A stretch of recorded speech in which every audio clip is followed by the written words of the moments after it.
Es que es una profesión muy dura, ¿eh? O sea, hoy que estamos hablando puro, este episodio es centrado en entrenadores de fútbol, salidas profesionales, tus experiencias, que es súper interesante todo lo que estás contando. Claro, o sea, es una profesión que te llaman el día de mañana para irte a otro lado. Oye, si tienes aquí familia e hijos, te imagínate. Mira, yo salgo ahora mismo de Getafe ¿Mm? y al día siguiente, no, miento, a los 2 días se pone en contacto conmigo un agente Ujú. y me gustaría hablar contigo, tal, a través de las redes sociales se pone en contacto conmigo porque me quería llevar a la primera división de Irak. ¿Y tú qué haces ahí? Claro, dices tú, yo tengo en Madrid mi estabilidad personal y familiar, yo tengo un trabajo extraordinario, extraordinario en la dirección de una escuela superior. Y ahora hay la opción de irme a Irak a un planteamiento y dejo todo. Claro, es que ahí te lo tienes que pensar, a lo mejor con 25 años, pero claro, con Claro, 25 años a lo mejor no te llega esta oportunidad. claro, es una buena observación por tu parte, porque eso se lo digo yo siempre a los alumnos en el curso de entrenador. Todo tiene su momento. Claro. A mí, alguna vez algún alumno me llega y me dice, Pablo, más hay una posibilidad de irme a entrenar a China, a una academia de China. ¿Cómo lo ves? Y yo siempre le digo, pues valora. Valora, a nivel económico te compensa, a nivel personal, de pareja, familiar te compensa, a nivel laboral te compensa porque dejas un trabajo. Si todo eso te compensa, Claro. lánzate, porque es una oportunidad. Ahora, si ya hay cosas que ahí no te compensan, pues tienes que medir mucho. Muy subjetivo. Muy subjetivo, porque además, a no ser que, como bien has dicho tú antes, seas un entrenador ya con un nombre importante, un cartel importante, las ofertas económicas no serán muy altas. Claro. Porque dices tú, venga, vale, un entrenador que está haciendo una buena temporada de tercera red, no sé qué, papá, y le llama una oferta de primera división de Indonesia, es una forma de hablar. Sí, sí. Pues a lo mejor si ya has jugado en primera división como futbolista, pues es una oferta que te tienes que ir, pero a nivel económico, si no, Es que es complejo, ¿eh? es muy complicado, muy complicado. Y oye, hablando ahora un poco más de la parte más técnica del mundo entrenador, hoy en día ha evolucionado muchísimo el fútbol de, por ejemplo, cuando tú me entrenaste a mí hace 12 años ya, yo creo, por ahí, 13 años en San Fernando, yo creo, una burrada. Pero claro, se habla de preparación física, se habla de que hoy en día ya no hay jugadores, sino que hay atletas que juegan al fútbol, ¿no?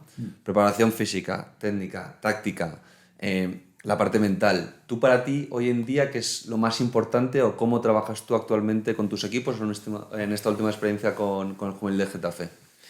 Bueno, la podrías decir tú, que has sido futbolista mío, Pero hace 14 años ya. Bueno, yo creo que esto es un todo, ¿vale? Yo creo que esto es un todo. El fútbol evoluciona, pero como al igual que evoluciona lo audiovisual, igual que evoluciona los vehículos de las carreteras, de la circulación, todo evoluciona. Y el fútbol no deja de ser una evolución continua, ¿no? De lo que hace unos años era una locura ver un staff con 8 ayudantes o entrenadores, la posibilidad que hoy veo yo las fotos de primera división, cuando veo las plantillas Claro. y veo 14 en el staff, digo, nutricionista, analista, scout, bueno, qué maravilla. O sea, Sí, sí. qué maravilla, ¿no?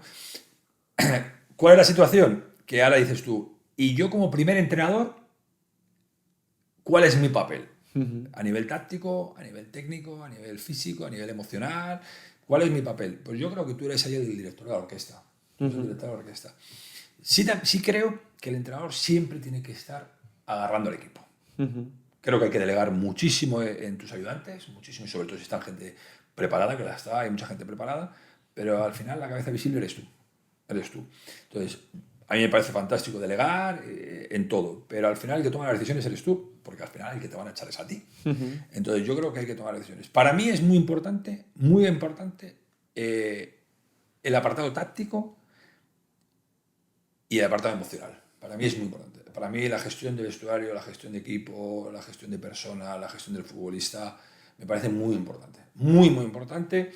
Yo ahí destaco, destaco una anécdota que esto sí que me acuerdo, que me lo dijiste cuando llegaste a San Fernando, cuando toda esta parte mental no estaba tan desarrollada, es hace 14 años, 2011, 13 años, perdón, y llegaste, me acuerdo, los primeros viernes y dijiste con quién te irías a Ibiza y con quién montarías una empresa. Me acuerdo que nos hiciste eso como primera dinámica. A mí me gustó mucho, claro, yo tenía mi gente 21 años, estaba ahí estudiando, bueno, claro, decía, en un vestuario en la antigua tercera era semiprofesional, con gente que había jugado pues como Ángel Álvarez o Jaime en primera, segunda división, auténticos cracks. Y claro, tú les veías ahí y claro, de repente llegabas tú, montabas eso y molaba porque sacabas como un poco la parte más personal. Y dijiste, este entrenador está loco. Bueno, por aquel entonces es la primera vez que me habían hecho, y fíjate que yo sabes que he jugado muchos años también en cantera de élite. Sí, lo sé. Y era la primera vez que me hacían eso, no lo había visto nunca. Mira, creo mucho en las dinámicas de grupo, las sigo haciendo. Ahora parece muy normal, ¿eh? Yo te estoy hablando sí, totalmente de acuerdo. Ahora parece muy normal y como casi que te obligan, ¿no? Claro. Pero sí, porque al final sois un colectivo, o eres un colectivo, aquel el vestuario, como cualquier otro, un vestuario de 20, 25 jugadores, y cada uno de su padre y de su madre, con sus pasados, sus presentes, y bueno, yo lo hago para conoceros, y para que vosotros os conozcáis que no es solo fútbol, que no solo os juntáis por fútbol, ¿no? Entonces, siempre he sido muy defensor de las dinámicas, muy defensor.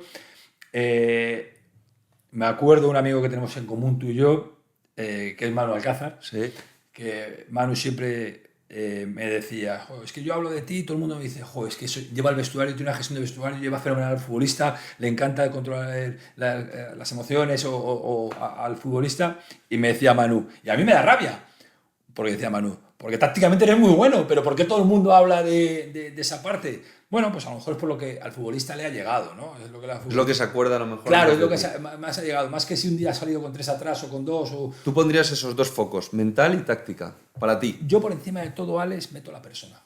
Por encima de todo, meto la persona. Yo creo que si tú como entrenador, en este caso como gestor, eres capaz de llegar a la persona, tienes mucho ganado. ¿Cómo llegas a la persona? Bueno, pues siendo sincero, mirando a los ojos, estudiando mucho su lenguaje corporal, estudiando mucho cómo reacciona ante situaciones negativas, cómo reacciona ante situaciones positivas. ¿Eso lo haces tú o te apoyas, por ejemplo, del psicólogo del equipo? Yo soy el observador. Evidentemente, si tengo más herramientas, fantástico, pero a mí, por ejemplo, cuando yo divido las tareas y veo que el segundo coge el grupo, el tercero, el analista, yo les veo muchas veces, más que la tarea, veo cómo reacciona el futbolista ante la tarea, ¿no? A mí, mira, yo tengo un caso que es el de Risco, ¿vale? Es el de Risco. Risco, el año pasado conmigo en la División de Honor del Getafe. Risco, contextualizamos, perdona, jugador que el año pasado debuta, ¿no?, en el primer equipo del Getafe. Risco, el jugador que debuta en el primer equipo en el Getafe. Siendo juvenil. El año pasado con nosotros siendo juvenil, no jugaba. No jugaba. Y yo me siento a hablar con él. Posiblemente tenía la mejor pierna izquierda de la categoría. La mejor pierna izquierda de la categoría.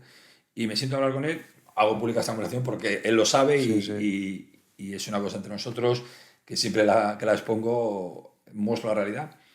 Y me siento con él y le miro y le pregunto que qué le pasa, ¿no? ¿Qué le pasa? ¿Qué te pasa? No, es que tal, digo.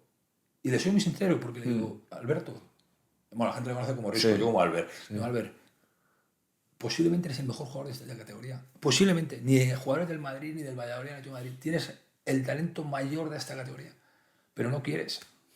No quieres. Estás enfadado con la vida, estás enfadado con el mundo, estás peleado con todo. Y al final, ¿qué va a pasar? Se te va a quedar un recuerdo de, joder, qué bueno era. No, qué bueno era. Y cuando juegas al fútbol 7 con los colegas dirán, joder, qué bueno era, cómo no ha llegado a primera división.